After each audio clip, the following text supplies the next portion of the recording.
Back to back Sandalwood ಸಿನಿಮಾಗಳಲ್ಲಿ ತನ್ನ ಅದ್ಭುತ ನಟನೆಯ ಮೂಲಕ ಸ್ಯಾಂಡಲ್ವುಡ್ ಸಿನಿ ಪ್ರೇಕ್ಷಕರನ್ನು ಎಂಟರ್ಟೈನ್ ಮಾಡ್ತಿರುವಂತಹ ನಿಮ್ಮೆಲ್ಲರ ಪ್ರೀತಿಯ ನವೀನ್ ಶಂಕರ್ ಅವರು ನಮ್ಮ ಬಾಸ್ ಟಿವಿ ಜೊತೆ ಜಾಯ್ನ್ ಆಗ್ತಾ ಇದ್ದಾರೆ. ಮಾತನಾಡಿಸ್ತಾ ಹೋಗ್ತೀನಿ. ಮೊದಲನೇದಾಗಿ ನಮಸ್ತೆ, ಹೇಗಿದ್ದೀರಾ? ನಮಸ್ಕಾರ, ಆರಾಮದೀನಿ. ನೀವು ಹೆಂಗಿದ್ದೀರಿ? ನಾ ಆರಾಮಿದ್ದೀನಿ. ನೀವೆಲ್ಲೇ ಮಾತಾಡಿದ್ರು ಕೂಡ ನಮಸ್ಕಾರ, ಆರಾಮಿದ್ದೀನಿ, ಆ ಒಂದು ವರ್ಡ್ ನಿಮ್ಮ ಫ್ಯಾನ್ ಬೇಸ್ನ ಮತ್ತಷ್ಟು ಜಾಸ್ತಿ ಮಾಡ್ತಾ ಹೋಗುತ್ತೆ ಅನಿಸುತ್ತೆ. ಬಿಕಾಸ್ ಯಾಕಂತಂದರೆ ಎಷ್ಟೇ ಬೆಳೆದ್ರೂ ಕೂಡ ಪಕ್ಕ ಟಾಲಿವುಡ್ಗೆ ಹೋದರೂ ಕೂಡ ಸಹ ಹುಟ್ಟಿರುವಂಥ ಉತ್ತರ ಕರ್ನಾಟಕದ ಭಾಷಾ ಶೈಲಿ ಮಾತ್ರ ಚೇಂಜ್ ಆಗಿಲ್ಲ. ಇಲ್ಲ, ಆಗಬಾರ್ದಲ್ಲ. ಅವು ಬಂದಿರೋ ದಾರಿ ಮರಿಬಾರ್ದು. ಎಲ್ಲಿಂದ ಬಂದಿದ್ದೀವಿ ಆ ಊರನ್ನ ಮರಿಬಾರ್ದು. ಹೆಂಗೆ ಬಂದೀವಿ ಅದನ್ನು ಮರಿಬಾರ್ದು. ಅದ್ರ ಜೊತೆಗೆ ಇಟ್ಕೊಂಡು ಹೋದಾಗ್ಲೇ ಅಲ್ಲ ನಾವು ಆ ನಾಡಿನವ್ರು ಅನ್ಸೋದು. ಅದು ಮಾತಾಡ್ದಾಗಲೇ ಅಲ್ಲ, ಅದ್ರ ಬಗ್ಗೆ ಕೆಲಸ ಮಾಡಿದಾಗಲೇ ಅಲ್ಲ. ಇನ್ನು ಬೇರೆ ಹೆಂಗೆ ಅಂದರೆ ಒಂದು ಗುರ್ತಿಸೋದು ಹೆಂಗೆ ಗುರುತಿಸ್ತೀವಿ ನಾವು? ಇದರ ಭಾಷೆ, ಡೈಲೆಕ್ಟು, ಇಲ್ಲಪ್ಪ ಅಂದ್ರೆ ಆ ಮಣ್ಣಿನ ಗುಣಗಳು, ಇಲ್ಲಾಂದ್ರೆ ಆ ಮಣ್ಣಿಗೆ ಏನಾರು ಕೆಲಸ ಮಾಡಿದ್ರೆ ಆ ಕೆಲಸಗಳು, ಅಷ್ಟೇ ಅಲ್ಲ. ಸೊ ಹಿಂಗಾಗಿ ನಾನು ಈಗಷ್ಟೇ ಯಾವುದಿದ್ರೂ ನಾ ಆ ಫ್ಲೇವರ್ನ ನನ್ನ ಜೊತೆಗೆ ಇಟ್ಕೊತೀನಿ. ಅದು ಯಾವಾಗಲೂ ಜೀವಂತವಾಗಿರ್ತೈತೆ. ನಿಮ್ಮ ಸಕ್ಸಸ್ ಮಂತ್ರ ಏನು ಅಂತ? ಬ್ಯಾಕ್ ಟು ಬ್ಯಾಕ್ ಸಿನಿಮಾಗಳ ಮೂಲಕ ಒಂದು ಸಕ್ಸಸ್ಸನ್ನು ಕಾಡ್ತಾರೆ, ಅದ್ರ ಜೊತೆಗೆ ಟಾಲಿವುಡ್ಗಲ್ಲೂ ಸಹ ತೆಲುಗು ಸಿನಿಮಾಗಳಲ್ಲೂ ಸಹ ಇದು ಮೋಡಿ ಮಾಡ್ತಾಯಿದ್ರ ಅಂತ?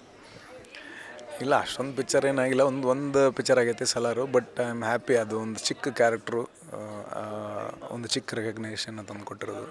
ಆ್ಯಂಡ್ ಅದು ಪ್ರಶಾಂತ್ ನೀಲ್ ಸರ್ಗೆ ಥ್ಯಾಂಕ್ಸ್ ಹೇಳಬೇಕು. ಯಾಕಂದರೆ ಅವರು ಕರೆದು ಇನ್ಸಿಸ್ಟ್ ಮಾಡಿದ್ರು. ಅವರು ಅಂದರೆ ಇಲ್ಲ, ನೀವು ಮಾಡಿದ್ನ ಚಲೋ ಆಕೈತಿ ಅಂತಂದು ಹೇಳಿದ್ರು. ಆ್ಯಂಡ್ ಸುಮಾರು ಸಿನಿಮಾದಾಗ ಆ್ಯಕ್ಟ್ ಮಾಡ್ತಿರ್ಬೇಕಾದ್ರೆ ಸುಮಾರು ಪ್ರಯತ್ನಗಳು ನಾವು ಮಾಡ್ತಿರ್ತೀವಿ. ಬಟ್ ಅದ್ರ ಜೊತೆಗೆ ಒಳ್ಳೆ ನಿರ್ದೇಶಕರು ಸಿಕ್ಕು ಅವರು ಈ ಪಾತ್ರನ ಹಿಂಗೆ ಮಾಡ್ಬೇಕು, ನೀವು ಹಿಂಗೆ ಮಾಡ್ಬೋದು, ಇದನ್ನು ಎಕ್ಸ್ಪೆಕ್ಟ್ ಮಾಡ್ತಿದ್ದೀನಿ ಅಂತ ಹೇಳಿದಾಗ, ಸೊ ಒಂದು ಹೊಸ ಫ್ಲೇವರ್ ಆಗಲಿ ಅಥವಾ ಮಾಡೋದ್ರಾಗೇ ಒಂದಿಷ್ಟು ಬದಲಾವಣೆಗಳನ್ನ ತಂದ್ಕೊಳ್ಳೋದಾಗಲಿ, ಅದು ಸೆಪರೇಷನ್ನ ತಂದು ಕೊಡುತ್ತೆ. ಒಂದು ಗ್ರಾಫಲ್ಲಿ ಒಂದು ಸೆಪರೇಷನ್ ತಂದು ಕೊಡ್ತೈತಿ, ಗ್ರಾಫಲ್ಲಿ ಒಂದು ವೈಶಿಷ್ಟ್ಯತೆನ ತಂದು ಕೊಡ್ತೈತಿ. So I would love to thank them, Hombale pictures ಮತ್ತು ನಮ್ಮ ವಿಜಯ್ ಸರ್ ಆಗಲಿ ಅಥವಾ ಪ್ರಶಾಂತ್ ಸರ್ ಆಗಲಿ, ಅವರಿಗೆ ಥ್ಯಾಂಕ್ ಯು ಹೇಳಬೇಕು. ನೋಡಿದವರು ಏನಂತಾರೆ ಅನ್ನುವಂತಹ ಸಿನಿಮಾ ಈಗಾಗಲೇ ಸಕ್ಸಸ್ ಮೆಟ್ಲನ್ನು ಹೇರಿದೆ.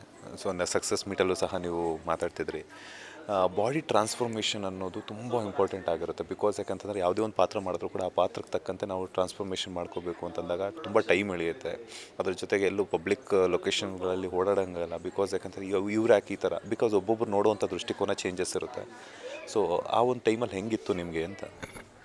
ಆ ಟೈಮ್ನಾಗ ಆ್ಯಕ್ಚುಲಿ ಮನೆಗೂ ಕೇಳೋರು, ಯಾಕೋ ಹಿಂಗೆ ಸ್ವರ್ಗಿ ಅಂತಂದು. ದೋಸ್ತರು ಕೇಳೋರು, ಆರಾಮದಿ ಇಲ್ಲ ದೋಸ್ತ ಅಂತ.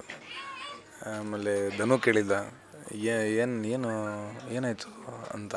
ನಾನು ಏನಾರು ಮನ್ಸಿಗೆ ಹಚ್ಕೊಂಬಿಟ್ಟಿದ್ದೀನಿ, ಏನೋ ಒಂದು ಆಗಿದೆ ಏನೋ ಅಂತ ಅಂದ್ಕೊಂಡು.